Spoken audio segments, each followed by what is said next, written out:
Walang naging abala sa isinagawang Joint Air Patrol at Air Intercepting Training sa pagitan ng Philippine Air Force at US Pacific Air Force sa karagatang sakop ng West Philippine Sea kahapon.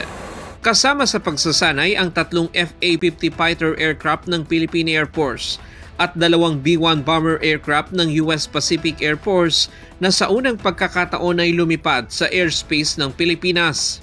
Layunin nitong palakasin ang koordinasyon, pabutihin ang air domain awareness at patatagin ang kakayahan ng dalawang hukbong panghimpapawid sa mabilisang combat employment.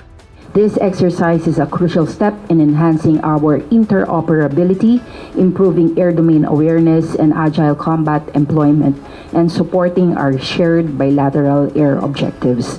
Specifically, this activity will involve 2 Philippine Air Force FA-50 aircraft and 2 US B-1 aircraft. Walang naitalang radio challenges o sighting ang PLA aircraft sa kabuuan ng pagsasanay. Pero sa isang pahayag, sinabi ng PLA Southern Theater Command na ang isinagawang joint patrol sa bahagi ng Wangyang daw o ang Bajo de Masinloc ay pagpapakita ng pagbaliwala ng katatagan at kapayapaan sa South China Sea. Ayon kay Colonel Castillo, walang partikular na bansa na pinatutungkulan ng pagsasanay, kundi bahagi lang ng regular training sa ilalim ng Mutual Defense Board at Security Engagement Board.